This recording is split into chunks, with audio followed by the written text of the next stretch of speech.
नमस्कार दोस्तों, दिव्य भारद्वाज ज्योतिष में आप सभी लोगों का स्वागत है। उम्मीद है आप सभी लोग स्वस्थ होंगे। दोस्तों, आज एक और विशेष विषय है ज्योतिष का, सूर्य से अस्त होने वाले ग्रह, उनके बारे में चर्चा करेंगे। सूर्य, क्योंकि सूर्य में बहुत प्रकाश है, बहुत तेज है, तो जब भी कोई दूसरा ग्रह सूर्य के बेहद नजदीक आ जाता है तो वो अस्त हो जाता है, या ये कह लें कि एक तरह से हमें दिखाई नहीं देता। अब बहुत बड़े कोई प्रकाश पुंज के पास कोई, मानिए 0 वाट का बल्ब अगर आप रख दीजिए तो आपको वो बल्ब दिखाई भी नहीं देगा। तो सिर्फ सूर्य ही एक ऐसा ग्रह है जो दूसरे ग्रहों को अस्त कर देता है, राहु केतु को छोड़कर। क्योंकि राहु केतु 2 ग्रह ऐसे हैं, क्योंकि छाया ग्रह हैं, 2 ग्रह ऐसे हैं जो सूर्य से अस्त नहीं होते, उल्टा सूर्य को ग्रहण लगा देते हैं। बाकी 6 ग्रह वो सूर्य के नजदीक आने पे अस्त हो जाते हैं। अब जैसे आप देखेंगे कि जब भी आप कुंडली किसी भी सॉफ्टवेयर से बनाते हैं तो लग्न कुंडली के बिल्कुल नीचे सारे ग्रहों की डिग्री लिखी होती है कि सूर्य इतने डिग्री पे, चंद्रमा इतने डिग्री पे, तो वो सारे ग्रहों की डिग्री लिखी होती है। तो उस डिग्री में अगर चंद्रमा 12 डिग्री तक सूर्य के समीप आ जाता है तो वो अस्त हो जाएगा। मतलब एक तरह से ये कह लें कि वो हमें दिखाई नहीं देगा। चंद्रमा है 12 डिग्री तक, मंगल है 7 डिग्री तक, बुध है 13 डिग्री तक, गुरु हैं 11 डिग्री तक, शुक्र 9 डिग्री तक, शनि है वो 15 डिग्री तक। इतनी डिग्री के से कम पे जब दूसरा ग्रह सूर्य के नजदीक आ जाएगा तो वो अस्त हो जाएगा और वो हमें एक तरह से दिखाई नहीं देगा। अब कुछ एस्ट्रोलॉजर्स ने ये भी बताया कि भाई बुध अस्त नहीं होता या शुक्र अस्त नहीं होता, लेकिन ये मेरा अपना पर्सनल एक्सपीरियंस है कि अस्त सारे ग्रह होते हैं। उनके प्रभाव सूर्य के समीप आने पे एक तरह से खत्म हो जाते हैं। तो ये मानना मेरी समझ में ठीक नहीं है कि कोई ग्रह सूर्य से अस्त होगा कि नहीं होगा। सारे ग्रह अस्त होते हैं। अगर जो डिग्रियां मैंने अभी आपको बताई उतनी डिग्री से अगर ज़्यादा नज़दीक आ जाते हैं तो वो अस्त हो जाएंगे। लेकिन ये कहना भी गलत है कि वो बिल्कुल प्रभावहीन हो जाते हैं। ऐसा नहीं होता। ग्रह तो अपनी जगह मूवमेंट कर ही रहा है। मूवमेंट कर रहा है, इसका मतलब ग्रह वहां मौजूद है, सिर्फ वो हमें दिखाई नहीं दे रहा। इसमें दो राय नहीं कि प्रभाव में बहुत कमी आ जाती है, लेकिन प्रभावहीन हो जाए ऐसा नहीं होता। एक और बड़ी महत्वपूर्ण चीज है कि जैसे ये तो बात पक्की है कि प्रभाव में बहुत कमी आ जाती है। सबसे महत्वपूर्ण चीज क्या है कि हमें ये देखना बहुत जरूरी है कि हमारी कुंडली में जो ग्रह सूर्य से अस्त हुआ है वो हमारी कुंडली में योग कारक है या योग कारक नहीं है। अगर ग्रह हमारी कुंडली का योग कारक ग्रह है और हमें अगर वो सूर्य से अस्त नहीं होता तो हमें बेहद अच्छे परिणाम देता, तो उस ग्रह को फिर हमें बलि करना बहुत आवश्यक है। वो चाहे हम बीज मंत्रों से करें, चाहे हम दान देकर करें, और चाहे हम उसका रत्न धारण करके करें, अगर योग कारक है तो। योग कारक है तो बहुत महत्वपूर्ण है कि हम उसको इन तीनों में से किसी भी माध्यम से उसको बलि करें, ताकि उसमें बल आए और वो हमें शुभ परिणाम दे। अगर योग कारक नहीं है वो ग्रह जो सूर्य से अस्त हुआ है, तो फिर उल्टा हमारे लिए अच्छी बात है कि वो सूर्य से अस्त हो गया, क्योंकि वो प्रभावहीन हो गया।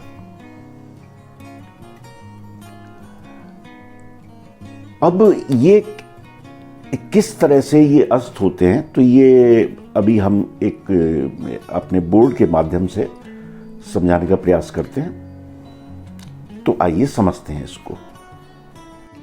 तो दोस्तों, ये एक कुंडली है, ये एक वृश्चिक लग्न की कुंडली है।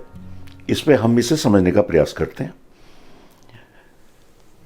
चंद्रमा अगर सूर्य से 12 डिग्री से कम दूरी पे आ जाएगा तो अस्त हो जाएगा। मंगल 7 डिग्री से कम आ जाएगा तो अस्त हो जाएगा। बुध अगर 13 डिग्री से कम आ जाएगा तो अस्त हो जाएगा। गुरु 11 डिग्री, शुक्र 9 डिग्री और शनि 15 डिग्री से ज्यादा नजदीक आने पर अस्त हो जाते हैं। इस कुंडली के माध्यम से समझ दिए इसको। ये हमारा एक घर है, एक भाव बोल लीजिए, एक घर बोल लीजिए। तो ये एक घर जो है ये 30 डिग्री का होता है। एक ग्रह इस एक घर में 0 से लेके 30 डिग्री तक मूवमेंट करता है। उसके बाद फिर वो दूसरी राशि में चला जाता है। अब जैसे यहां पे सूर्य देवता बैठे हुए हैं, मंगल, शुक्र और बुध इनके साथ हैं।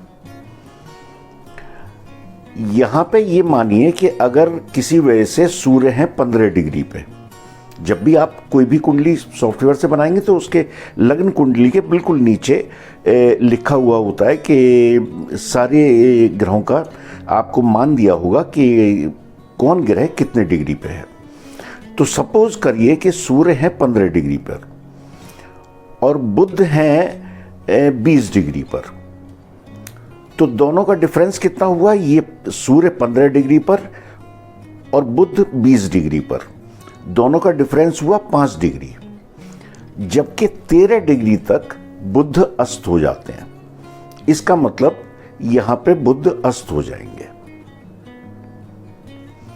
अब जैसा मैंने बताया आपको कि बुध जो है 0 से लेके 30 डिग्री तक इसमें मूवमेंट करेंगे।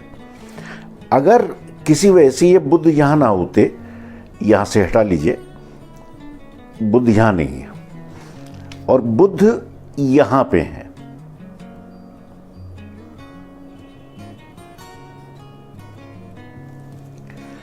अब सूर्य यहां पे है आपके मानिए 27 डिग्री पर। 27 डिग्री का मतलब ये हुआ कि इन्हें 30 डिग्री तक मूवमेंट होता है, तो 27 डिग्री ये चल चुके हैं। 3 डिग्री बस इन्हें और चलना है, उसके बाद ये इधर आ जाएंगे। अगर बुध देवता यहां पे हैं किसी वजह से 7 डिग्री इनकी वैल्यू है, 7 डिग्री पे बुध हैं और 27 डिग्री पर मान लीजिए सूर्य देवता हैं, तो 3 डिग्री इनके पास यहां बची और बुध देवता इनसे 7 डिग्री आगे चले गए। डिफरेंस दोनों का हो गया 3 और 7 10 डिग्री। मतलब सूर्य से बुध सिर्फ 10 डिग्री आगे हैं, जबकि 13 तक अस्त हो जाते हैं।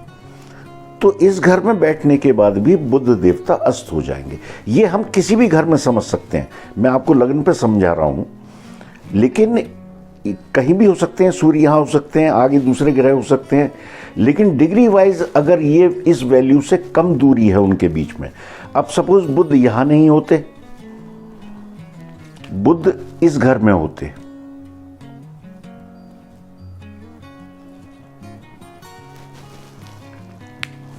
और यहां पर बुध की वैल्यू है 27 डिग्री और सूर्य देवता की यहां पर डिग्री है 3 डिग्री। तो बुध देव को इस राशि से आगे बढ़ने के लिए, क्योंकि 30 डिग्री तक मूवमेंट करेंगे, 27 वो कर चुके हैं, 27 डिग्री इनकी वैल्यू है, 3 डिग्री इनके पास बची है इधर आने के लिए। तो 3 डिग्री ये और सूर्य देवता की डिग्री है 3 डिग्री, मतलब सिर्फ इन्होंने 3 डिग्री अभी चले हैं, 27 और आगे चलना है। तो 3 डिग्री ये आगे बढ़े, 27 डिग्री ये आगे आ गए, तो दोनों का डिफरेंस हुआ 3 और 3 6 डिग्री। इसका मतलब बुध देवता सिर्फ सूर्य से 6 डिग्री की दूरी पे हैं, जबकि तेरे पे अस्त हो जाते हैं। तो इस तरह से एक घर पीछे भी और एक घर आगे भी और साथ बैठे वाले ग्रहों को सूर्य देवता अस्त कर देते हैं। तो उम्मीद है ये समझ में आ गया होगा आपके। 2-4 बार इसे पढ़ेंगे तो अपने आप ये याद हो जाएगा। तो इसी तरह से ये सूर्य देवता दूसरे ग्रहों को अस्त कर देते हैं।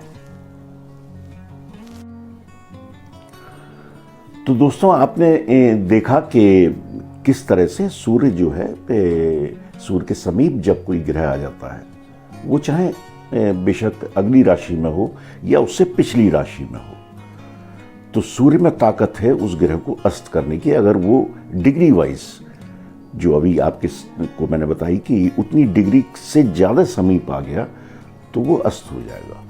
एक बहुत सीधे तरीके से हम ये भी समझ सकते हैं कि मानिए आप कहीं काम कर रहे हैं, आपके कोई अफसर हैं, आपके इमीडिएट बॉस हैं,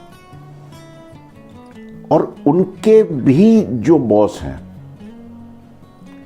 वो मानिए आपके सामने दोनों आ गए। एक आपके इमीडिएट बॉस, दूसरे आपके बॉस के भी बॉस। वो अगर आपके सामने दोनों लोग आ गए, तो उस समय जब वो दोनों लोग आपके सामने हैं, तो आपकी दृष्टि जो आपके बॉस के बॉस हैं उनके ऊपर ज़्यादा जाएगी, अपने इमीडिएट बॉस पे शायद उतना नहीं जाए, क्योंकि प्रभाव उनका ज़्यादा है आपके ऊपर।